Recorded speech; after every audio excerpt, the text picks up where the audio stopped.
Hi, everybody, and welcome to the Cleveland Browns halftime report with the score of the Browns 10, the Steelers 6. How is everybody today? Getting nervous? I'm sure you are. This is where we have 13 minutes of truth, and 13 minutes of truth means that I have to tell you what I see as I see it, and the Browns are falling apart. Just as I was fearful would happen, the Steelers are bullying them.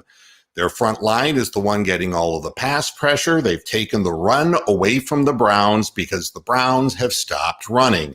They have the wrong running back in the game. Kareem Hunt is not even close to Nick Chubb, and it's got to be frustrating for Chubb not to be seeing the field. This has taken a bad turn as far as I'm concerned, because the Steelers are doing exactly what they need to do, which is to keep the game close and physical, and the Cleveland Browns have backed down. Quite clearly, man versus mouse again. No pass rush from the Cleveland Browns defense. If Myles Garrett is still sick, he shouldn't be playing. I don't know that. All I know is that you see what Mason Rudolph does when he's pressured, but hasn't come to that because he can always just step back and stand around and examine what's going to happen from the pocket. Us, on the other hand, the pocket is collapsing. We're the ones who are jumping early on plays. We look nervous. The Cleveland Browns coaching staff has to get this team back together mentally over the half, and it's not going to be easy because let's look at this from a historical timeline. 4th and 5 against the Ravens, you get them off the field, you'd have been in the playoffs then. Fail. Okay? You beat the New York Jets, and I know we had reasons why we didn't beat the New York Jets. Fail. You get up early in this game, you have a chance to score a second touchdown. Fail. You give up 2 field goals, and they're throwing the ball at Robert, not Stonewall Jackson, every time. Fail. They're isolating that single man, which means that they know the coverage right at the line of scrimmage. The Browns are playing man-to-man with a guy who has not played all season long. It's tough. And why they expect that to happen, I'd be looking at Joe Woods in the offseason as to whether he could join Adam Gase someplace else. Doesn't make much sense to me. You're trying to confuse a Mason Rudolph, and you're not going to do that with man coverage. You're just not. And especially, even a secondary quarterback with enough time will pick anyone apart. That's it.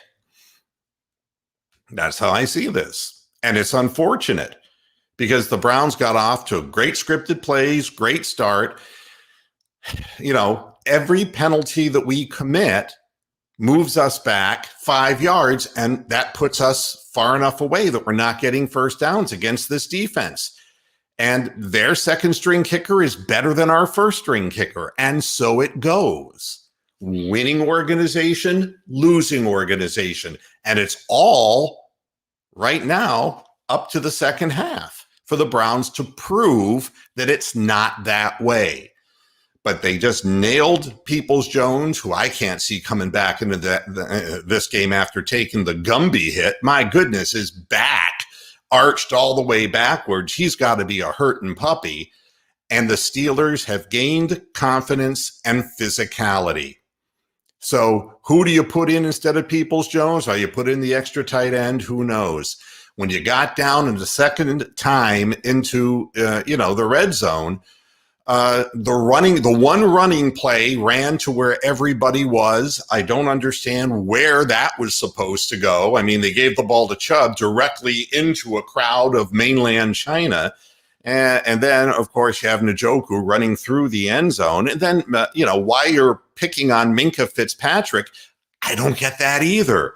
But, one good downfield throw to Hollywood Higgins, because honestly, he was being isolated on number 31, who is a substitute player for Pittsburgh. Why aren't we able to pick on him? Yet they're able to find Robert Jackson every single time. It's coaching, it's observation. I don't know. Whatever it is, it's frustrating as all get out. And this is, well, what it does is it puts us in the situation we didn't want to be in, which is with the vice grip around us, because historically the franchise doesn't do well in this situation. And in order to prove yourself, ready to take the next step, you've got to go through these games and you've got to show your mettle. And right now it's the Steelers who are showing their mettle, and they're rushing, they're playing more physically, and the Browns are playing more timidly. The Browns came out really, hitting on all cylinders. But since then, man, it's like they're tightening up, and I can see it before my eyes. They're just tightening up. I don't know. And I'm not blaming Baker Mayfield for injuring Donovan Peoples-Jones like some goofy guy is doing in the chat room. The fact is, that's a catch that has to be made, but it's a good hit by the Steelers, and that's what the Steelers do. They, put the wood to you. And, and ESPN has the Browns at 57% chance of winning at halftime. Well, that's wonderful. The Browns have to come out of the second half with something special and get into the end zone and score a touchdown, because field goals now are just not going to get it. A, because we have a kicker who's not capable of consistently making them. And second of all, if they know they're just within one touchdown, the confidence on the Steelers continues to soar. And look, they're still playing, JoJo Schuster, whatever the fuck his name is. I mean, they're still playing front line. McDonald, their tight end, they're playing Deontay Johnson. They're playing their front line receivers. It's just a matter of the quarterback, who made a perfect throw and a perfect catch by Deontay Johnson. And that wasn't bad coverage, actually, by Robert Jackson. But the fact of the matter was, that's one of the few times where we hit him on the follow through, and he laid it in perfectly. And that was a Ben Roethlisberger special. So, the Browns have an obstacle, and it's a psychological obstacle about the Steelers. All right. That's what it is. When stuff gets in your head, you have a problem. You got to get through when something gets in your head. The question is, can the Browns do it? I know the Browns didn't get a chance to practice this week, but something, all that's thrown out the window. You got to come out and perform. That's what it comes down to. And you got to beat a team that really has a psychological advantage over you because of all the beatings they've put on you all these years. Because every one of these Pittsburgh Steelers sees the Browns' will starting to erode and diminish, and they're getting hungrier. You got to come out with something awful good in the second half here. And again, I'm not going to criticize, Kevin Stefanski. I'm not going to, the fact of the matter is, the players themselves have to play more physically. Watching Bitonio get beat and Jedrick Wills get beat and getting Baker Mayfield sacked, and, they look timid, and you can't be timid against this team. They're the bully on the block. And if you're timid against the bully's going to kick your ass 100% of the time. Hate to see what I'm seeing, but this is what I'm seeing as the half, good thing there's halftime, because the Steelers were starting to roll, and, the Browns have to reestablish a physical identity. And this is what we wanted to do, and this is how we've mauled other teams with our offensive line. But the bottom line is that for whatever reason, we see this team, and, our defense isn't good to begin with, but it's our offensive line right now that isn't getting the job done. They just don't look assertive or aggressive. Maybe they all have COVID. I'm wondering, I know our facility was closed. With the Steelers, the facility all closed when their 3-4 guys got, had a COVID issue? I don't know. but the Cleveland Browns didn't get much practice in, and they're going to maybe use that as an excuse. But I see it as fear. I, honest to God, see it as fear. And, somebody's got to get them whipped up to start playing physical football, because if they don't, they're going to get eaten alive. And they got to start asserting themselves at the line of scrimmage. They've got to get the ball to Chubb, and they've got to really start getting yardage like they did in the first drive. And I can't believe that they just didn't go back to it. The second that Chubb had that big first possession, and then it's Kareem Hunt just lowering his head right into the middle of the line. And I don't get it. We have the best running back in Cleveland since Jim Brown, and he's being underused. Don't get it.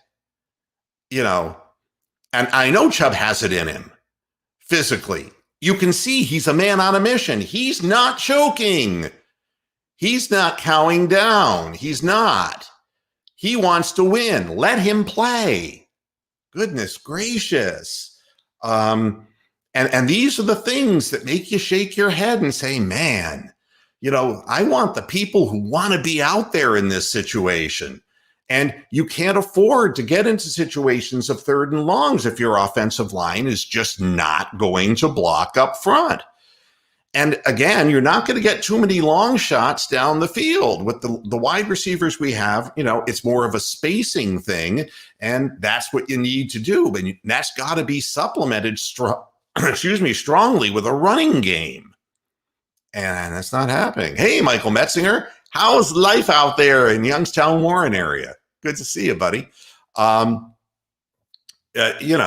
Just a long time ago thing back in the days when Mr. Moohead had all kinds of relationships in the greater Youngstown area.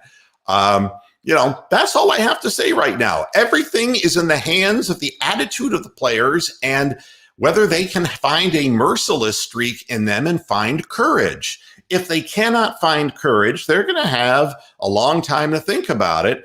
And the coaching staff and the ownership of the team is going to have to take a long look at what players rise to the occasion and which ones don't. We're ready for the second half right now, man. Come on, Browns, kick it into gear. We need a big drive, this first drive. We need to show them that we have fight left in us. Let's do it now, all right? We'll be back with you after the game to put all the pieces together. Until then, hasta la vista, Pastor Heads. Go Browns. Let's enjoy this second half, and let's get it done, man.